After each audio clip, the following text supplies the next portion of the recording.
Hello, everyone. It's Edward back with you again, asking questions. And in my previous videos, I was talking about for everyone to explore about asking questions in their lives and asking about certain things. But today, specifically, we're going to be asking questions about one particular thing. Okay?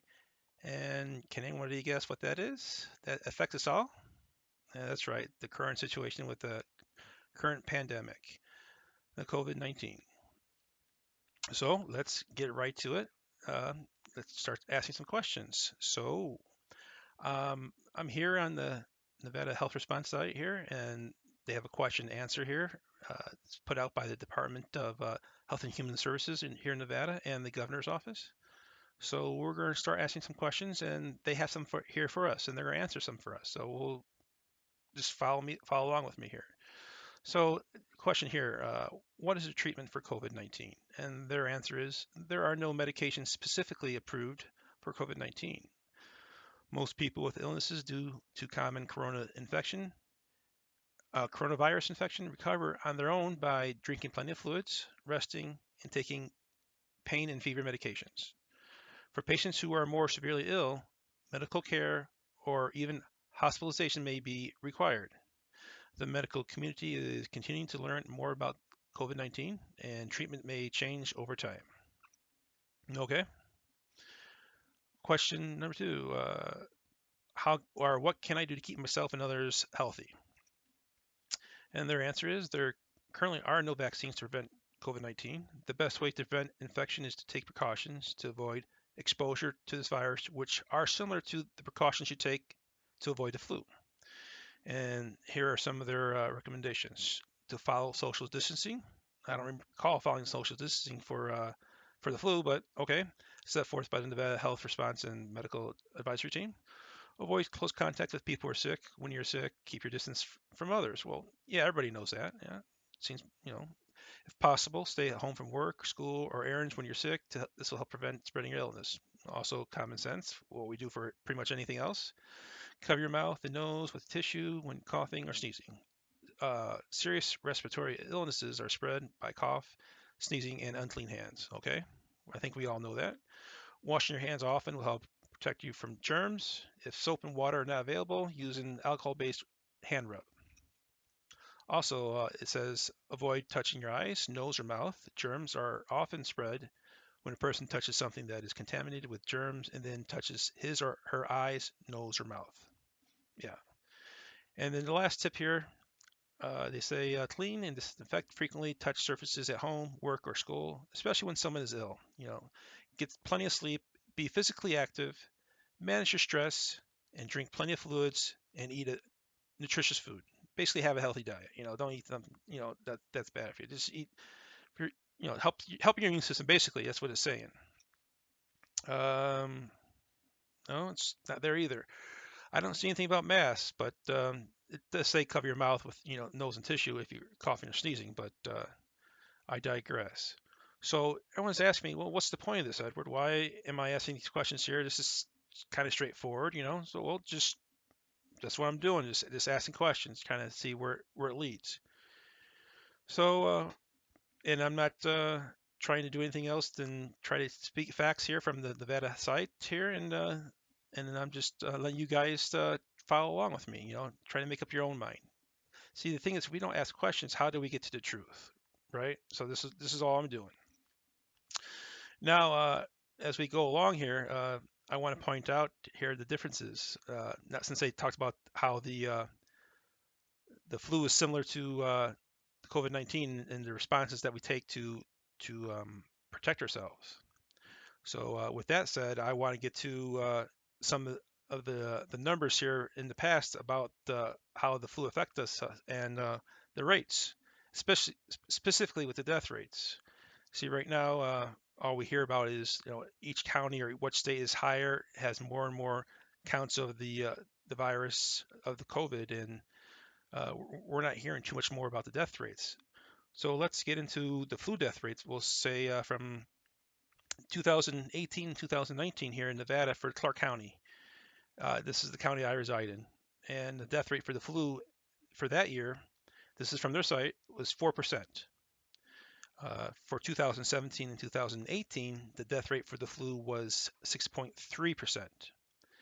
Now, currently in Clark County, Nevada, for the coronavirus, as to date, the death rate is 1.8%. That's quite a bit lower than the flu death rates for the past several years. And that's taking consideration with a flu vaccine, people. Keep that in mind.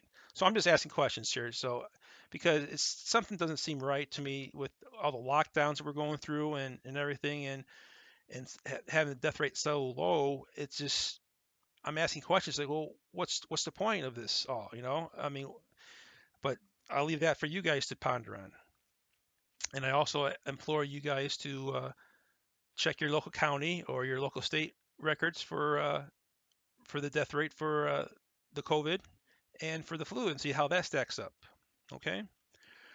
Also, speaking on the death rates and of the flu and all that stuff, uh, keeping on that topic, uh, you guys all heard about the Spanish flu, how this was the most dangerous virus to come out since the Spanish flu earlier this century, or early in the 1900s there. And that flu killed 50 million people. This is all verified fact. You can find it on the website. Uh, Killed 50 million people in 2 years. And that comes out to be about 2.04 million people dying every month in the world.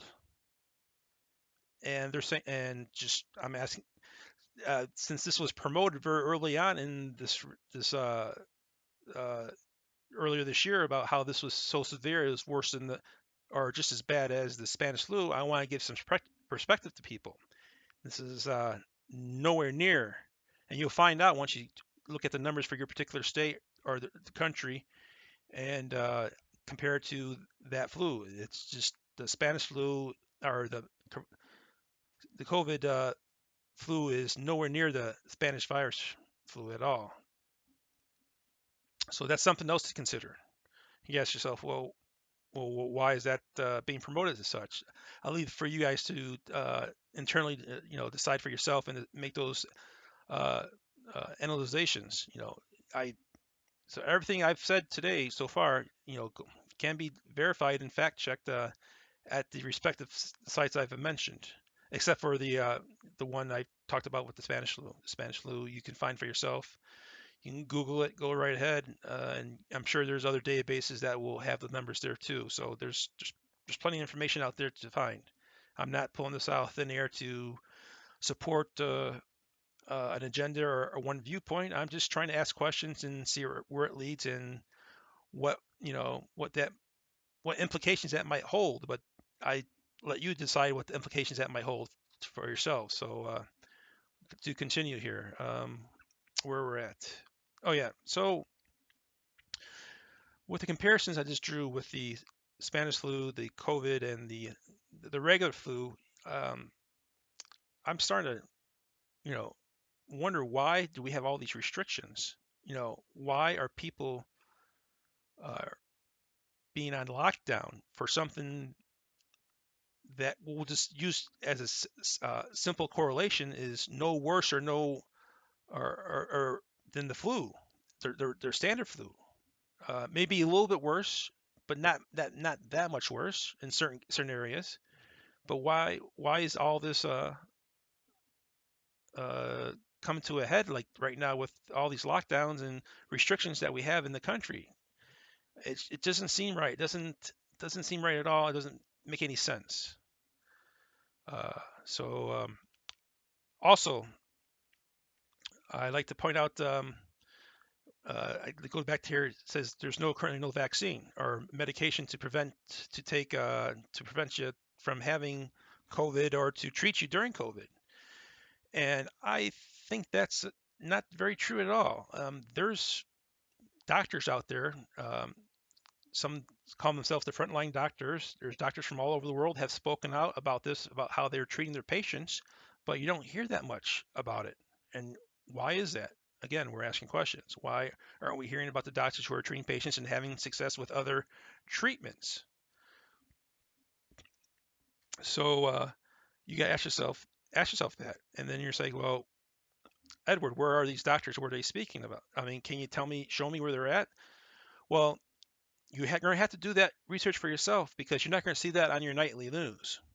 There's these frontline doctors. There's like 1,000 doctors here, I think, in the United States alone, have went to Washington in the last month or two to speak about this and their concerns and what they've treated and what successes they have had with various medications. Now, some of the medications that they've discussed are currently banned in some states, not all, but some. And it's the same type of medication that the president has been talking about, but is getting uh, he's getting lambasted in the press. Now, like I said, this is nothing about politics here. I don't favor the president one way or the other, uh, and I'm just here to ask questions.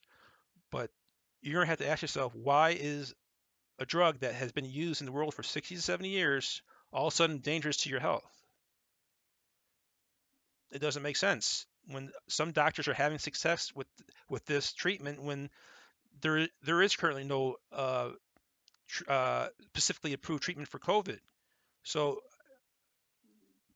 you gotta ask yourself, why is this not being touted more as this could help? It may not help everybody, but it's helping some people for sure, and that's a fact, something that you can fact check for sure if you look it up on these doctors who are using various types of drugs to treat people with early to mid to late onset of the coronavirus. And two, and I'm going to ask another question here. I'm going to kind of use an analogy or a comparison.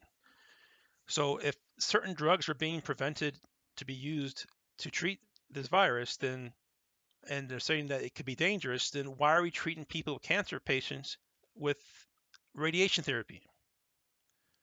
Radiation therapy kills the healthy white cells and blood cells in our bodies that keep us alive and keep us healthy, but also has a chance to kill the cancer cells.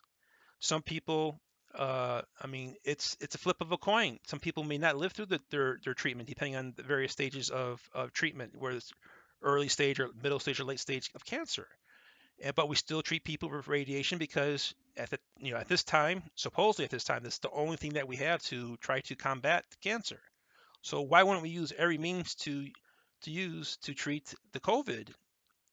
And when we know can't when we know the radiation kills people uh, uh, in over time, and there's no guarantee that radiation is going to save someone's life with cancer. And I'm sorry to draw these comparisons, but cancer is no way related to the COVID virus. But at the same time, the mentality of the treatment to try to keep someone better is there. They're using every means possible to make that person healthy. But for some reason, for COVID-19, you can't do that, and certain certain options are not available to people to treat themselves. And they're saying, well, sorry, you're out of luck, but you can't do this. And you're saying that your life doesn't matter.